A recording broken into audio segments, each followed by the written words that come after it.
ආයිබෝවන් සියලු දෙනාටම 2026 අවුරුද්දේ පෙබරවාරි මාසේ අපි බලමු සිංහල ලග්නයෙන් උපන්න ඔබට කොහොමද කියලා.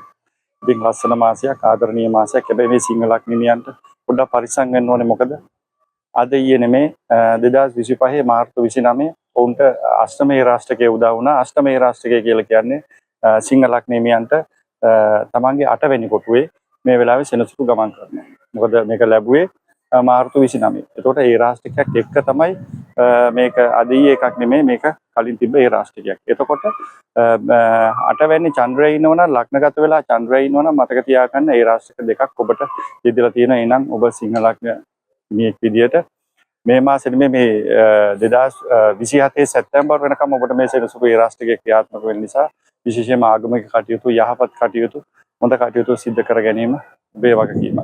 ඉතින් මේ ආදරණීය මාසයේ ඔබට රවි 6 වෙනි කියලා පටන් ගන්නෙ අසුබම මාසයක් කියලා මම සඳහන් කරන්නේ. බොහෝ සුබඵල තියෙන මාසයක්. හැබැයි පරිස්සම් වෙන්න ඕනේ. විශේෂයෙන්ම අධ්‍යාපනය කරන ළමයි ඒගොල්ලොන්ට විභාගෙ ලඟ වෙලා අමතක වෙන්න පුළුවන්, මතක ශක්තිය නැති වෙන්න පුළුවන්, අසනීප වෙන්න පුළුවන්. ඒක නිසා මේ මාසේ අපස සාමාන්‍ය පෙළ ලියන ළමයෙක් ඉන්නවා නම් විශේෂයෙන්ම බාරහාර වෙන, බෝධි පූජා වෙන දේවල් අනිවාර්යෙන් විශ්වසිත කරගන්න. ඒ වගේම රැකියාව කරන අයට යම් සතුරු පීඩාවක්, රැකියාව තුලින්ම යම් ප්‍රශ්නයක්, ළඟම ඉන්න කෙනාගේ විරුද්ධතාවයක් සහ යම් කලබලකාරී ස්වභාවයක් පෙන්වුම් කරන මාසයක්. ඒ නිසා මේක ඒ රාෂ්ට්‍රකෙත් බලපාන නිසා ගොඩක් පරිස්සම් වෙන්න ඕනේ.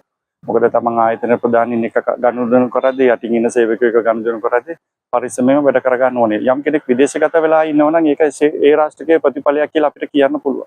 නමුත් මෙහි ඉන්න අය බොහෝ පරිස්සම් වෙන්න ඕනේ. මොකද යම් සිංහල ලග්නියන්ට යම් සතුරු පීඩාවක්, සතුරු කරදරයක්, එතකොට ඔය මුදල් කාට හරි දීලා තියෙනවා නම් මුදල් වංචාව වලට අහු වෙන්න පුළුවන්. මුදල් සම්බන්ධයෙන් ප්‍රශ්නකාරී, ගැටලුකාරී තමන් ආයෝජනය කරපු දේවල් ගැන බොහොම සැලකිල්ලෙන් ඉන්න.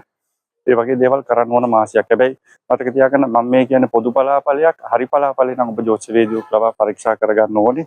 ඉතින් හතේ රාහු ඉන්නවා. මතක තියාගන්න තමන්ගේ සම්බන්ධතාවවලදී දෙදෙනා අතර හොඳ අන්‍යෝන්‍ය සම්බන්ධතාවයක් පවත්වා ගන්න ඕනේ. මොකද නැත්තම් රාහු ඉන්න නිසා මෙතන කලබලකාරී තත්ත්වයක් ඇති කරන්න පුළුවන්. හරයා කිව්ව මෙයා කිව්ව නෙමෙයි. තමන් ආදරය කරනවා නම් පෞල් ජීවිතයේ තියෙනවා නම් ඒක එක්කෙනාගේ වචන නෙමෙයි. දෙන්න අතර හොඳම සම්බන්ධතාවයක් තියාගෙන කටයුතු කරගෙන යන්න. ගුප්ත ගති තියාගන්න එපා. හේතු ලග්නගත වෙලා ඉන්නේ. එහෙනම් හැමදේම නිවැරදිව කතා කරන්න, විනිවිද භාවයෙන් කතා කරන්න, හරි දේ කරන්න, ආගමික කටයුතු කරන්න ඔබට මේ ආදරණීය මාසේ යහපත් මාසයක් වේවි. හොඳයි. ආයිබෝන්.